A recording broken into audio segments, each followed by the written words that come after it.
The first proper working rockets, historians agree, were fireworks in ancient China during the 1st century CE.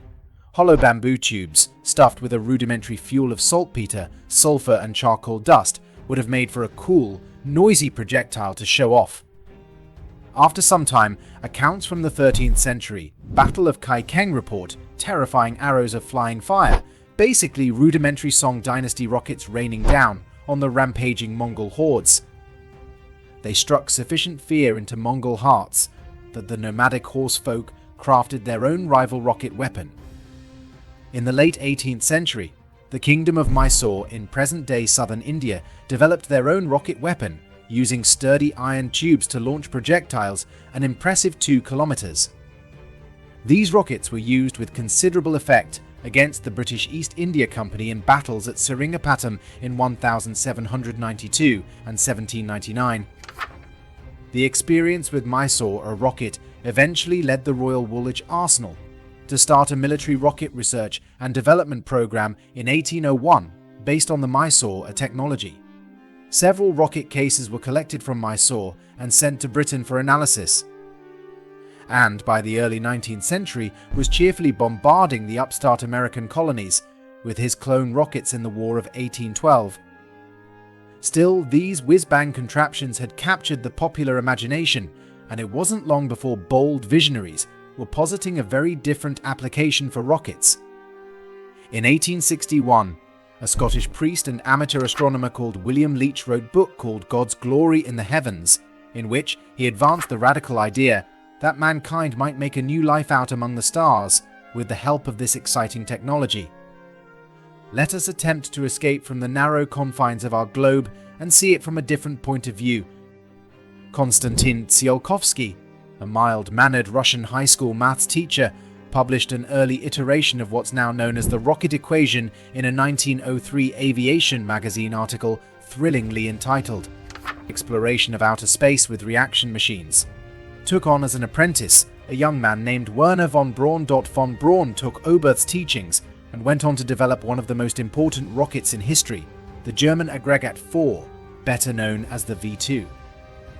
The V2, used to devastating effect against the Allies in World War II, was the world's first ballistic missile. Stubby by today's standards, at just 14 meters high, it somehow managed phenomenal thrust, burning liquid oxygen and alcohol at a rate of around a ton every 7 seconds. It was the first to reach out to space still. It couldn't win the war for Germany. After the conflict, the V2 senior engineers were lured over to either the US or Soviet Russia to progress their own nascent rocket programs. Werner von Braun always preferred the idea of making rockets for space travel instead of killing civilians, and his know-how helped drive post-war rocket development in the United States, where NACA, the National Advisory Committee for Aeronautics, a forerunner of NASA, oversaw progress on rocket features from basic structural components, mechanical. The Russians, for their part, weren't hanging around. Their own ex-German recruit, Helmut Grotrup, helped Soviet chief designer Sergei Korolev develop the R-1. This in turn led to the R-7, a 2-stage ballistic missile capable of traveling 8,000 kilometers that became the workhorse of the Russian space program for half a century. In 1955, both countries announced that they would be launching satellites into orbit. The Soviet Russians took the lead by becoming the first to put a successful satellite into orbit when they launched Sputnik 1 on October 4, 1957, unfortunately for the Americans. Their successful launch of their first satellite, Explorer 1, would come a whole 4 months later. Next would come another remarkable achievement, and it would go again to the Soviets, the first man in space. In April 1961, cosmonaut Yuri Gagarin became the first person to orbit the Earth, traveling in the spacecraft Bosek 1. The lagging us launched the Freedom 7 3 weeks later, and astronaut Alan Shepard became the first American in space. The Americans were embarrassed at being behind the Soviet Union, and on May 25, 1961, President John F. Kennedy made a bold claim to Congress that America would be the first to land a man on the moon, and they would do it before the end of the decade. Space is open to us now, and our eagerness to share its meaning is not governed by the efforts of others.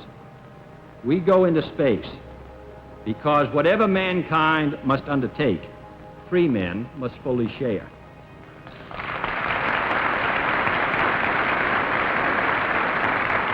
I therefore ask the Congress, above and beyond the increases I have earlier requested for space activities, to provide the funds which are needed to meet the following national goals.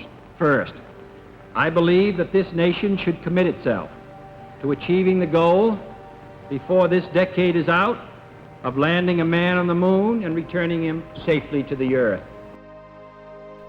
The Apollo program was launched. After many test flights, training and experiments, the Apollo 11 spacecraft was launched into space on July 16, 1969. On board were us astronauts Neil Armstrong, Edwin Buzz Aldrin and Michael Collins.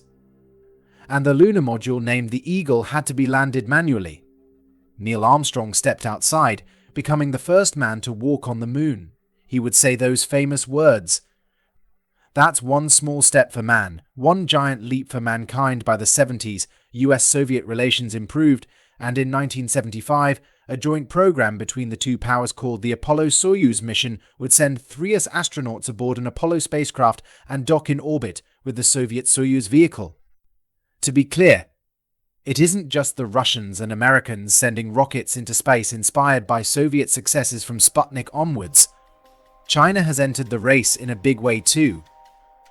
The China National Space Administration, or CNSA, has made headlines with its Chang'e lunar missions and the Tianwen Mars rover. China's ambitious plans include establishing a lunar base and developing a space station, Tiangong. In 1970, China launched its first satellite, Dongfang Hong-1, marking its entry into space. On the other side, in 1969, ISRO was established with a vision to harness space technology for national development. India's space journey began with the launch of its first satellite, Aryabhata, in 1975. This marked the start of a remarkable odyssey that would see ISRO become a key player in global space exploration. On the other side, in 1975, a merger of 2 organizations with the goal of creating a unified space agency for Europe. ESA's mission is to shape the development of Europe's space capabilities and to foster international collaboration in space exploration. Its first satellite, ESRA-1, in 1968, on the other side, in 2003, is Japan's national space agency responsible for space exploration, research, and development. However, Japan's space endeavors began even earlier with the launch of its first satellite, Osumi, in 1970. This marked Japan's entry into the global space community. In recent years, NASA has shifted focus to exploring other planets. It's a new era of pioneers, star sailors, thinkers, and adventurers. Go. Prop, go. TDA, go. Fido, go. All right, so go for launch. Our destiny is always to go and see what's further and what's next. Fido, nominal flight. Rovers like Curiosity and Perseverance have been tirelessly exploring Mars, searching for signs of past life and preparing the ground for future human missions. And let's not forget the James Webb Space Telescope, which has been delivering breathtaking images of the cosmos, pushing the boundaries of our understanding. Today, it's not just governments but also private companies pushing the boundaries. Let's break down the key players. 2 pioneering companies stand out: SpaceX and Blue Origin. Founded by visionary entrepreneurs, each has its unique approach to space exploration, innovation, and the future of humanity beyond Earth. Today, we dive into the epic rivalry between SpaceX and Blue Origin, exploring their missions, technologies, and aspirations. First up, SpaceX. The early days were incredibly difficult for the company. Test launches kept failing, suppliers weren't delivering, and bankruptcy was always just around the corner. SpaceX tried for a 3rd time, and again they failed to deliver the rocket to orbit. They had been working for years on this project and couldn't get it to work. Even worse, the company was now about to run out of money. Elon knew he was close though, and really wanted to get one more launch together, so he called up his PayPal co-founder Peter Thiel and got him to invest $20 million in the company. Now, This might sound like a lot of money for most startups, but at SpaceX, it would only cover a few months of expenses, so they had to work quickly. There was a glimmer of hope on the horizon, though. This was Elon's last chance to keep SpaceX alive, and he'd done it. SpaceX had just become the first commercial company in history to design, build, and launch a liquid-fueled rocket to orbit.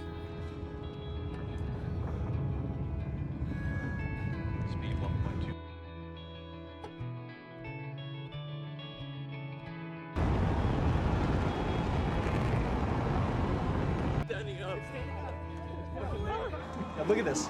Look at it. Look at it. It's just sitting there. Look at that. What? Holy smokes, man. Yeah, man. Oh my God. On the other side of the space race, we have Blue Origin, founded by Jeff Bezos in 2000. Blue Origin's mission is to build a road to space so that future generations can build a future in the stars. Blue Origin's New Shepard rocket is designed for suborbital space tourism. With its vertical landing capability, New Shepard is making space accessible to private individuals, offering brief but awe-inspiring glimpses of space. While both companies aim to push the boundaries of space travel, their approaches differ. SpaceX focuses on rapid, cost-effective missions and the ambition of interplanetary colonization. Blue Origin emphasizes sustainable spaceflight, space tourism, and building the infrastructure for future space habitation. With so many players involved, the space race has never been more exciting.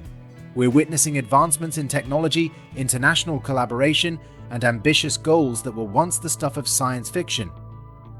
So, what's next? We can expect more innovation, more competition, and potentially a new era of space exploration that will reshape our future. From lunar bases to Mars colonies, the possibilities are endless. That's it for today's deep dive into the race for space. What are you most excited about in this new era of exploration? Let us know in the comments below. And if you enjoyed this video, don't forget to like, subscribe, and hit that notification bell for more space content.